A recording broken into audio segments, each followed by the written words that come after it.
Roll for Crit is made possible thanks to the support of viewers like you and our patrons on our Patreon page. You can become a patron for just $1 a month at patreon.com/rollforcrit.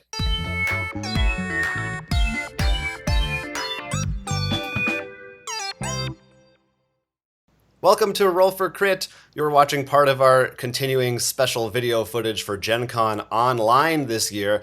And today we have the privilege of being joined by Jeff Cannata, who is a longtime gamer and the host of The Dungeon Run on Caffeine, the Caffeine Network, which, if you haven't seen it, it's a live play RPG show full of thrilling adventures and storytelling. Well, I shouldn't be the one explaining it. Jeff, you're here. If you could, for people who aren't familiar with it, explain what the Dungeon Run is, maybe how it got started.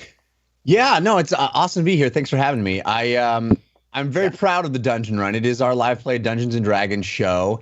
But I think that our show really is about storytelling. First and foremost, we cast the show with actors, and it wasn't just a group of friends that was already playing Dungeons and Dragons. We really set out to create a show about epic storytelling, and I think we've achieved that. We've got an extraordinary group of players who all really RP in a role play in a very committed, truthful way that I find inspiring every single week that we make the show. And what sets our show apart, really, I think, is the audience interaction. The audience really is like a sixth player at the table.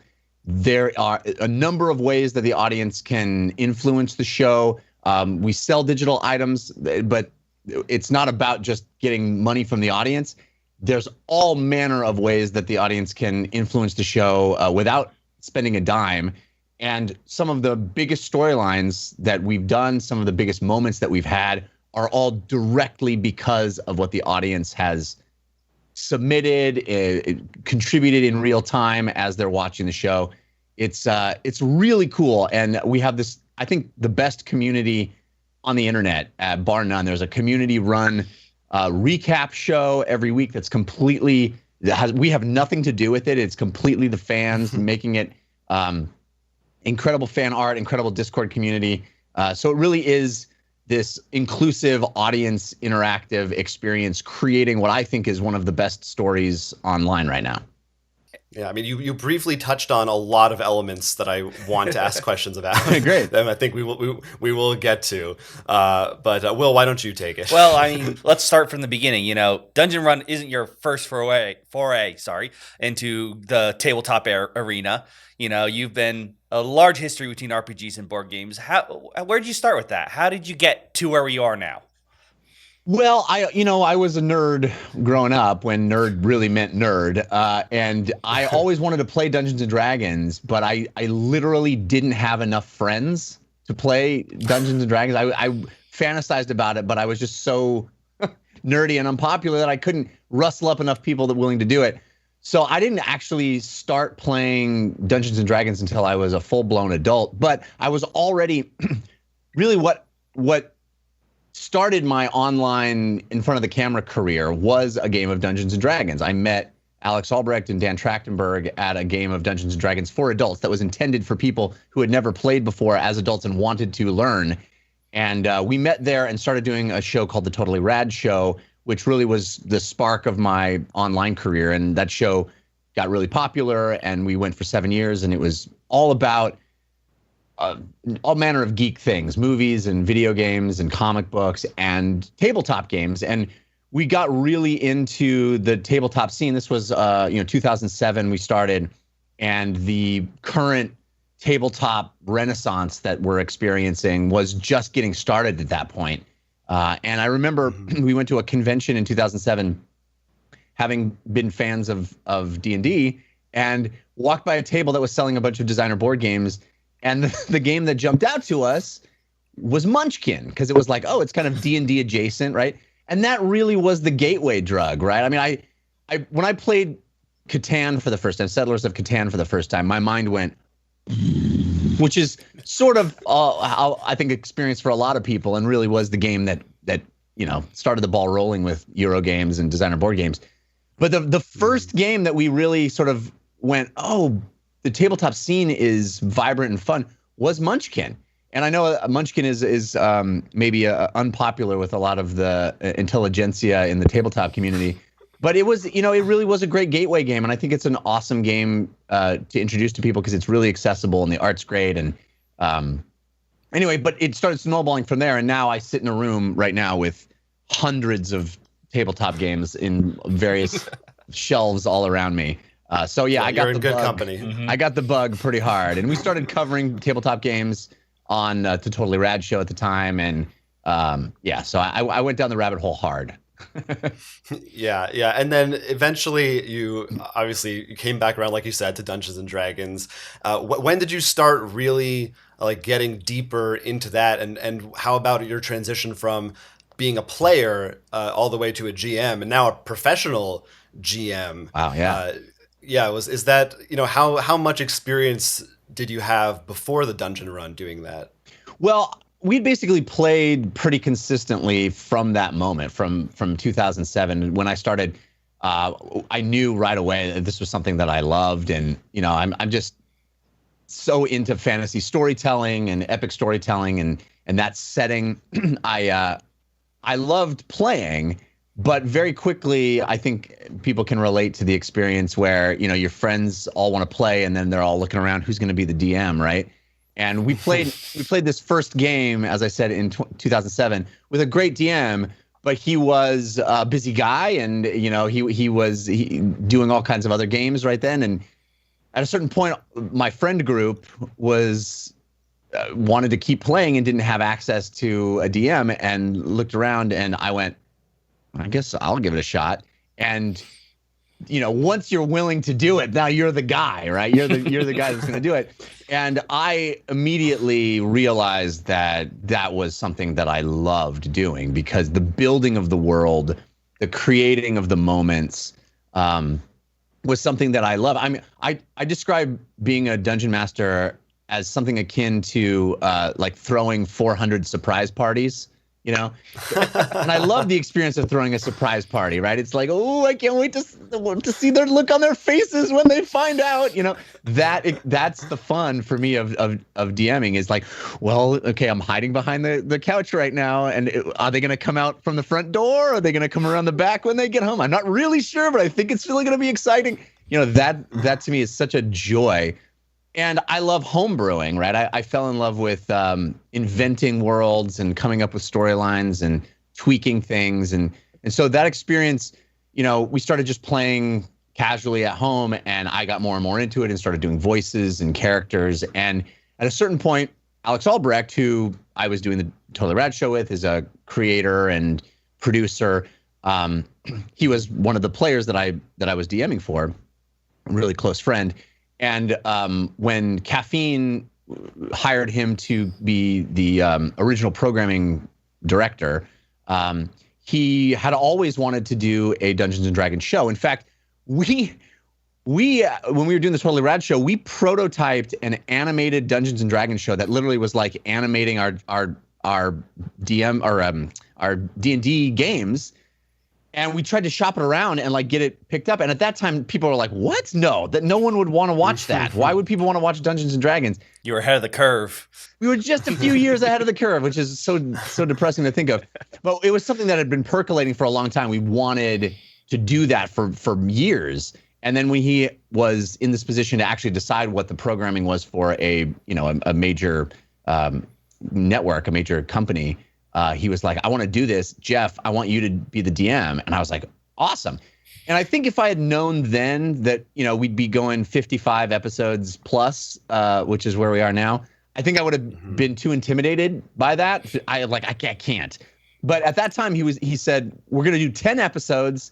That's all it's going to be. And do you want to do it? And I was like, yeah, 10 episodes I can do. He's like, yeah, just use one of the scenarios that you already did for us. And I was like, okay. And so I sort of adapted a scenario that I had run the team through.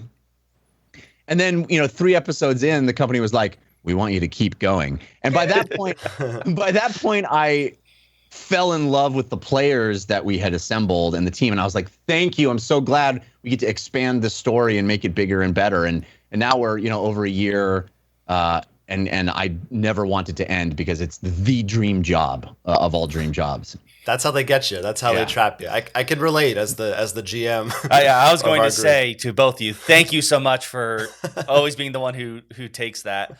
I did try once. It didn't end too well. I had to do appropriating. I'm working on it though. I want to be better because I want Jonathan to experience being a player, especially some other RPGs that we'll talk about a little bit later. But speaking of which, you mentioned how you used to play, off camera first, and now you're working with professional actors. What's the difference there? Do you have to think differently about how they're going to react to you? I know, like for us, sometimes Jonathan has to pull teeth to get us to react in our role play maybe a bit more. Yeah, that's one of the things I'm fortunate to have is performers, right? People that know how to improvise, have experience improvising, improvisational actors.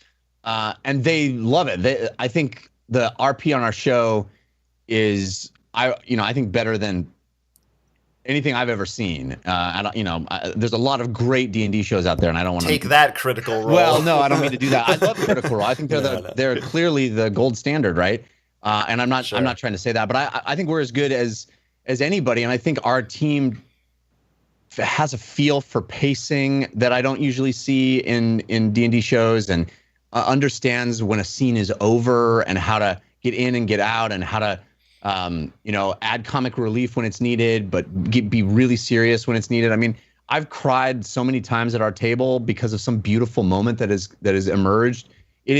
I think it's really strong storytelling. And the difference, to answer your question, the difference between being in front of a camera and having these kinds of actors and just playing in the living room is that everybody understands that we are there for the audience, right? We are there to include the audience. It is the mandate of our show. It is the reason that we're there is to create this experience that's not just for us. Yes, we all want to have fun and experience a great game of Dungeons and Dragons, but we're trying to bring the audience in, and everybody knows that. And I think it's so exciting to see how that creates better moments, how we invest deeper in the story and do things that really progress character and get deeper. And nobody is doing a thing like just last week. We had this really powerful emotional moment because I presented this big question to the team, and each of them had to answer it in turn. And it was sort of this transcendental epic moment. Secret room moments when you take them aside. Yes. You watch. I appreciate it. If it was just in my living room, I think the players that I have always played with would take it seriously too. But there's also a thing where it's just a game, right? It's just a game. I can really kind of do whatever I want. And in that moment, in front of that audience with those players, it wasn't just a game. The question was as powerful and personal and important as anything in their lives. And it really, I think, creates this incredible moment of wrestling with something, taking it seriously, investing in it, and playing the truth of the moment. And I think that's what creates the thing that I love most about the game, the game we're making, the show we're making, is that it really does feel like a television show or a movie that you watch where the characters are real and are being played with truth. No, I mean, that makes perfect sense. In fact, in your most recent episode, I don't want to spoil it, but you do a similar question at the end. And it actually threw me to a little loop because I've been trying to rush through Assassin's Creed Odyssey. Unfortunately, I failed before this interview. And a small problem I had with it, in general, involving the whole series and what they did with this one, that question related to it. And I'm like, wait, I need to rethink because it had to do with how I would answer that question. Right. And I'm like, oh, but then, so it threw me through a loop because I wasn't expecting that. Yeah. It's very hard. I want to talk about details, but you should watch the show. It's very good. Thank you. I really appreciate you saying that. Yeah. I understand what you're saying in code, and that's what I think is great. I mean, I believe that I've said this a lot, that Dungeons and Dragons is a show about, or is a game about choices, right? It's a game of choices. And part of what I see as my job as the game master, as the dungeon master, is to provide juicy, interesting choices to the team. Choices that aren't easy, right? And that is what's so fun. And then, right, it's choices and ramifications, right? It is provide the context for something where the team has to make choices. It's big choices like what happened last week, and it's small choices like, do I cast a spell or do I swing a sword? Or, all those little granular choices are just as interesting, but then you get to these big choices as well. And hopefully you can find ways to make all of the choices that they make matter, right? Have ramifications, right? You use that spell, so X happened. You made this big decision, you saved an NPC or didn't save an NPC or whatever it is, and Y happens. And all of it is a direct result of your decision-making process, right? And that's, I think, where tabletop gaming with human beings can completely transcend anything a video game could do, right? Video games can create awesome stories, and I love video games, but because it's human beings and you're thinking and you can think completely outside the box, you can really make everything personal and create stories that are absolutely tied to the specific ideas and decisions that the players come up with. It's kind of the closest thing we have to the holodeck right now. Right. The power of your imagination. Yeah, it really is. It's beautiful, and it's something we've had for, ever, for as long as human beings have told stories. And I think that's what's so beautiful about Dungeons and Dragons and a lot of tabletop games, but Dungeons and Dragons is the top of it. People talk about, is it the rules are complicated, is it hard to get into, is it tough to learn, is it intimidating, I don't know about all this math. And I always go, no. It is literally just a framework to tell stories. That's the entire purpose, is it's just a structure upon which you can place a story among your friends. And that's how we think about it. And our friends in this context are the audience. Yeah, well, you mentioned choices. I mean, you talked about it as being what you think is one of the core components of role-playing games. And I'm wondering how difficult it is to balance that when you're doing a live show like this, and especially when you have sometimes these very elaborate models and props built that are extremely impressive and add to the immersion and the atmosphere and everything. But sometimes in our games, I'll have planned out some great dungeon, some great place, and the players decide, no, we're just going to go home. We're not going to do that. But, I imagine on a show like this, it's harder to, if you have like a special tower underneath a white sheet, and you just have to awkwardly wheel that backstage. Jonathan, they decide not to be check fair, it out. You already made that forest look very tempting. You had some targets Right. there too. Yeah. I mean, is it just like a trust in the players that they're going to probably go along with your story because, they know that's part of the deal? Or have there ever been moments where you had to really pivot in a significant way? Oh, absolutely. I mean, in a sense, I pivot every single week, but yeah, there's big pivots. Absolutely. And that has been the biggest learning curve for me with this job, is understanding that from a production standpoint and what we want to do as a television show, not on television, on the internet, but we think of ourselves as a television show. The production staff is all from television. They're all former G4 people. Many of them have extensive TV credits, and it's a television quality production. Right now, while we're in quarantine, things are on the internet and we're doing, we're making do with what we have, but I think the show is still very high quality. But before that, I mean, we had a big boom arm, meet these big sweeping shots. We have this elaborate set, as you said, and all these models. So the biggest learning curve for me was understanding that for a production of that scale and intricacy, they need a lot of lead time to make the models, to come up with the things, to understand what's going to happen. And they go, okay, so, how many weeks until we get to this model? And I go, I don't know, What are the players going to do? You know? And they go, yeah, but we really need to know. And I go, no, I don't know. You know? But I started learning to be able to give estimates and kind of feeling out how long things are going to take, how our players tend to think about things. But there's been huge moments where, they get to these big decision points, and there's like you said, there's literally a big giant model sitting backstage with a white sheet over it that they don't know about. And the team of people that have built that model are sitting backstage going, okay, we worked all night to make sure it was here today. And the team goes, we're going that way, and so that model sits backstage for 5 more weeks, and they're like, we stayed up all night building that so it'd be ready today. And I was like, they could have gone there today, they just didn't. But the whole production team has learned that, and I go, okay, we have these production meetings, and I go, okay, so just so you know, we're prepping this whole thing, but they may not do any of that. And they go, and they've learned that, okay, that's fine. But I've gotten to the point where, we invest these things, we build these things, they come back, there's ways to work stuff in. And also, I think one of the fun realizations that I've learned doing this over such a long period is how to present things that make it seem like it's the player's idea when it was your idea.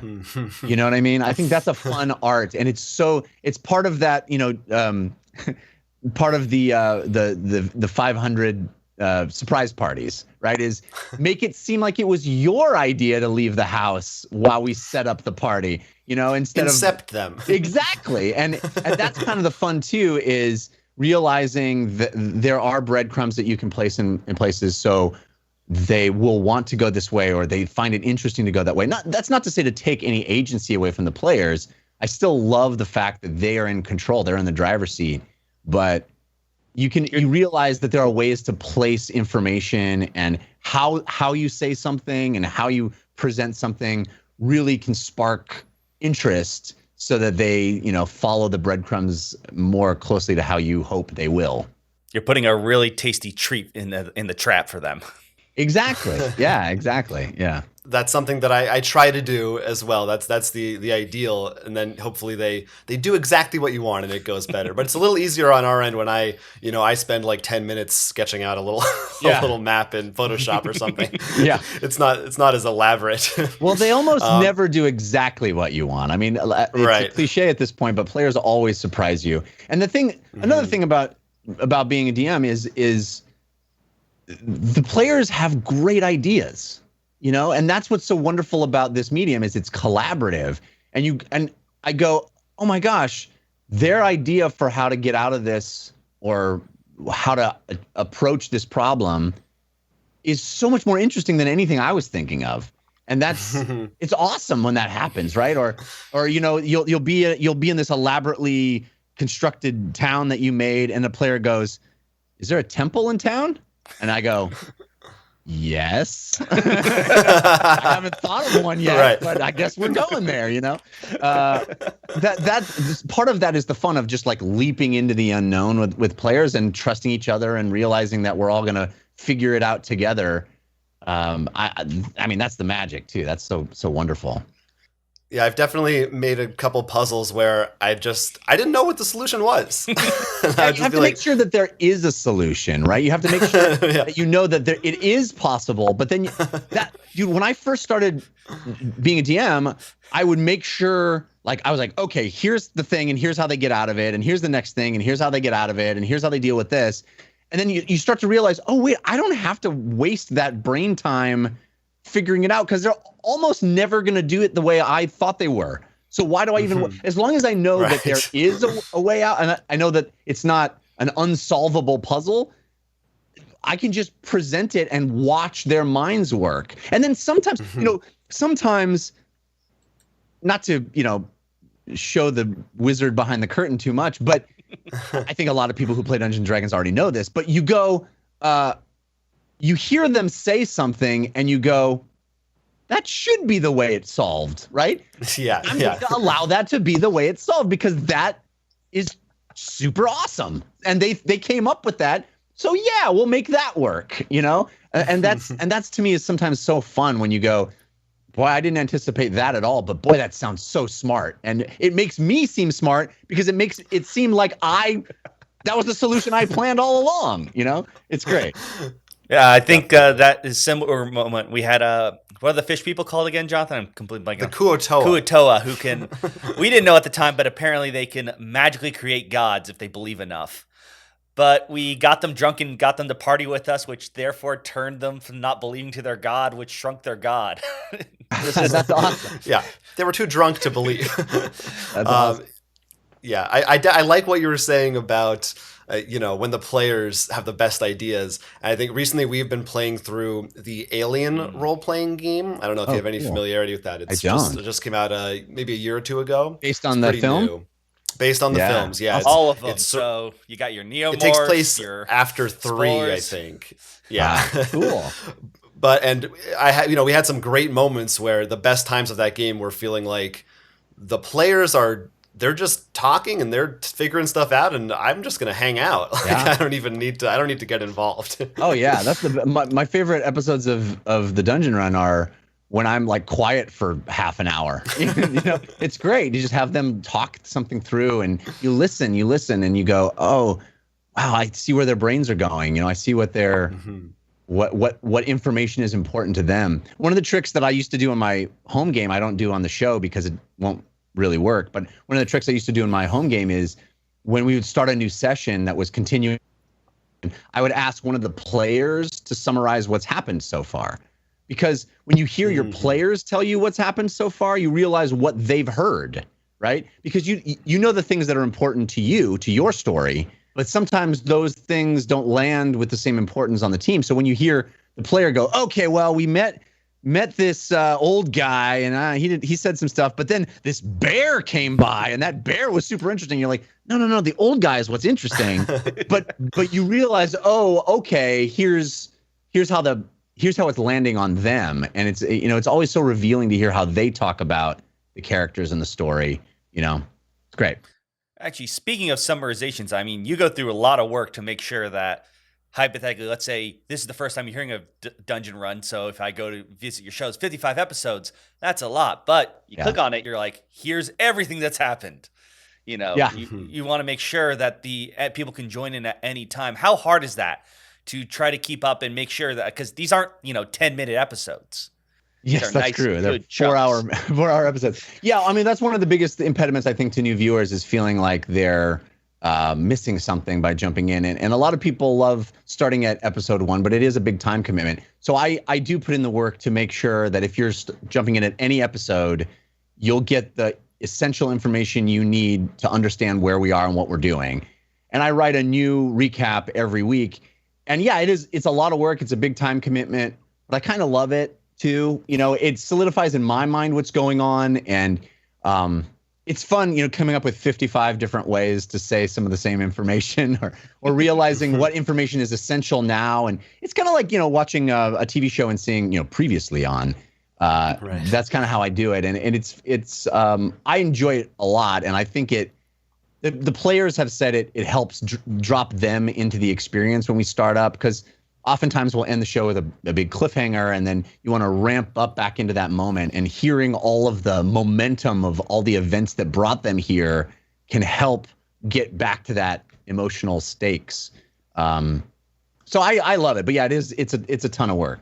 Yeah, well, I think that the effort shows through on the show, absolutely. Thanks. And I mean, now you mentioned of course everyone's doing everything remotely right now. Have you found that like a difficult transition, or does it feel more or less natural? I mean, even before the pandemic, we were doing a lot of role-playing stuff online, but it's definitely a very different vibe from just being in person with each other, I think is obviously the best way. Yeah, I agree. It was a tough transition for us. I'm glad we get to continue doing the show, and I think we've found a way to do the show that's really fun. We found a way to do really elaborate virtual models and cool set pieces stuff.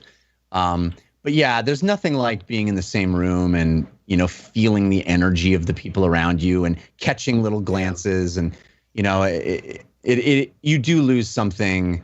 And especially the way we play with a big set. And you guys mentioned the secret rooms. When we were on our set, I would literally stand up with someone and take them into a different room to tell them secret information. And there's something just magical about the physicality of that we lose online. But, you know, like I said, I'm grateful that the show gets to continue, and we found a way that I think is still really fun and interesting. And hopefully we'll be back in that studio someday. Now, even before All Things Considered, there was still one player that we've been mentioning, but was always on the camera. That's the audience. Because they don't just watch. If you watch it live, you actually can affect the show in some really weird, interesting ways. Yes. I love it. It's extraordinary. We have an entire mechanism that we layered on top of Dungeons and Dragons, well, several, but the biggest of them is these cards that we call forces of evil and forces of good, and they add a level of chaos into the game. They are purchasable by the audience, but more than that, they are written by the audience. These are cards that are new every week. We haven't been doing them during the quarantine episodes, but they are a big part of our show, and they are completely created by the audience. I edit them and review all of the ones that go into the game, but then are completely, they're completely random when they come out, and they are awarded to specific players and giving them, they basically let them break the rules in interesting ways or do interesting things inside the game world. And all of them are 100% contributed by people watching. So they are ideas that get to be pushed into our game world from viewers. And they have been responsible for some of the most extraordinary moments of our show. Saving characters that would have been killed, changing entire plot lines. The thread, the plot thread that we are doing right now is this basically a big treasure hunt. And the entire idea for this treasure was submitted by a viewer of the show on a card. And the card said, there's this incredible treasure waiting for you. It's in one of 4 locations. Roll a D4 and you'll find out where it is. The player rolled a D4 and there were 4 different locations. And one of those 4 locations is where this treasure was, right? I didn't come up with that. I didn't decide that there was a treasure. I didn't decide the 4 locations. All of that was written by a viewer of the show. And now we're doing this incredible quest line that has a lot of other things involving it, but is about going to find that treasure in the place that was determined by a D4, written by a player or a viewer. So, viewers have direct input on where the show goes, what happens, who lives, who dies. It's really a profound impact that they have, and like I said, like a 6th player at the table. It really, I think it's an incredible and groundbreaking idea, and one that could easily, like, be, if done poorly, could be disruptive or not feel organic. But you integrate it in a really smart way, and it makes it like a very exciting thing to watch, especially live. Awesome, yeah. I think the live experience of our show is really cool. I mean, there's a chat room that's going crazy. We have like I said, the best community online, in my opinion. Just extraordinarily passionate viewers who care about our characters and love them and root for them and change their fate. It's awesome. Yeah. Well, we've already kept you longer than we said that we would, but real quick, we were curious. We mentioned the Alien RPG. We know that you're a big movie buff and video game fan. Is there any world from another fictional area that you would love to see as a role-playing game, either as player or GM? Or do you like the idea in general of, adapting other types of media to an RPG? Yeah, I do. I think it's great. I mean, especially if you're a big fan of those worlds. I think the one that comes to mind that I want to see, I think maybe even is happening. It might be happening. I think I read something about it possibly happening. Is the Stormlight Archive. I don't know if you've read any of those books. No. But they are they're fantastic. It's going to be, I think, a 10-book series, and I think only 3 or 4 are out now. And my brain is not coming up with the name of the author right now, even though I'm a huge fan of his. We'll flash it on screen. Yeah. Okay. Good. Save me. But it is I think the same author as Mistborn. What's his name? It's this not, one. You already flashed it on the screen. Okay, yeah, we'll flash.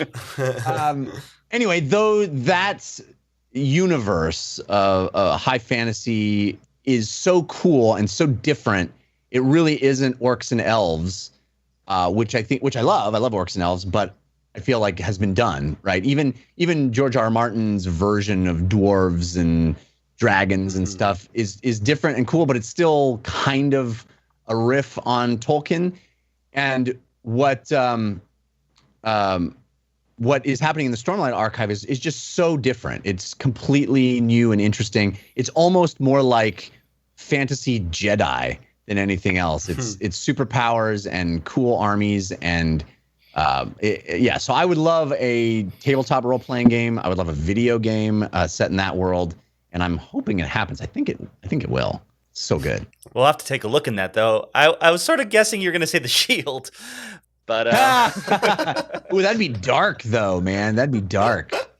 I mean, I'm into it, but we just got off an alien ship and multiple people bursting from plenty of body parts. Yeah, so. That's amazing. different kinds of dark. Yeah.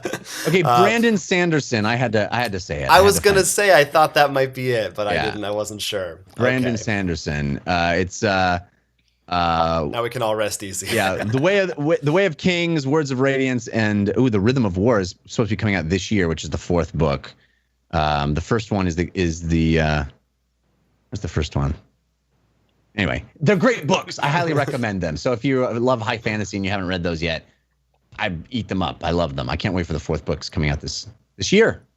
Awesome. Well, we all need something to read while we wait for the next Song of Ice and Fire book to come out. Yeah. That's the great thing about Sanderson, Brandon Sanderson, is that he is a fast writer. Oh yeah. Yeah, it's like Stephen King. He writes like 2 books a year. Yeah. I don't know how they can do it. Yeah. Well, it has been awesome chatting with you, and you brought up, of course, your start in tabletop games and Totally Rad Show and all that. And I have to say, before we let you go, that I was watching Totally Rad Show back in the day. Oh, cool. And I. Pretty sure the reason I started playing Munchkin and then other games was because of you guys talking about those games on the show. It's your fault. Awesome. I think really in no insignificant way, I do think that the Totally Rad Show is responsible for eventually led to us doing Roll for Crit. Wow. And being here. So what a cool thing.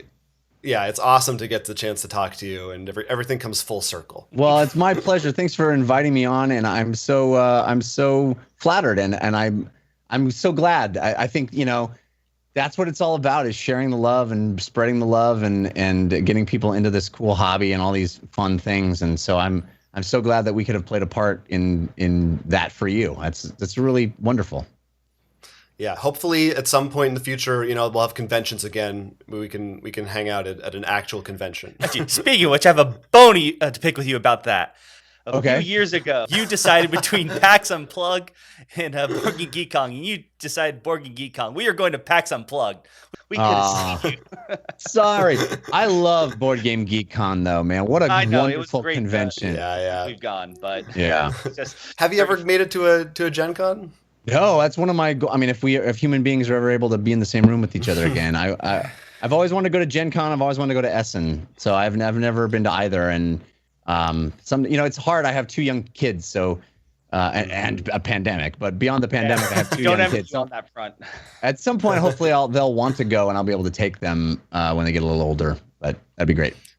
That would be great. Yeah. Well, at some point, if that happens, we will hope for a better future for the world. But again, thank you. Our guest has been Jeff Cannata, host of The Dungeon Run, and along with several other great shows that are online. We'll put links in the description where you can follow all that stuff. If you're not watching or listening, absolutely do it. And of course, they could follow you on Twitter, at Jeff Cannata, all these other places. I don't know, anything else that you want to, I know you have a list of things you could plug right now. Oh, I do a lot of shows, but yeah, if people want to check out the Dungeon Run, that would make me very happy. It's available on YouTube. It's available as an audio podcast. Just search for The Dungeon Run and you'll find us. And again, Wednesday night, 6 p.m. Pacific time is when we record on Caffeine Live. So I'd love for people to check out the show. Like I said, I'm very proud of it. I think it is the best thing I've ever been a part of. So I hope you check it out. All right. Well, everybody at home, thanks for watching and thanks for joining us. And stay tuned for more Gen Con Online, the next best thing that we have right now to real Gen Con. And this has been Roll for Crit. Thanks to all our members of our Patreon page for making this show possible. You can sign up for exclusive benefits or help us by liking and subscribing. You can also take a quick survey to help us improve Roll for Crit, and in exchange, you'll receive access to a Patreon exclusive podcast episode. Stay up to date on all our Gen Con Online coverage, including live gameplay at rollforcrit.com.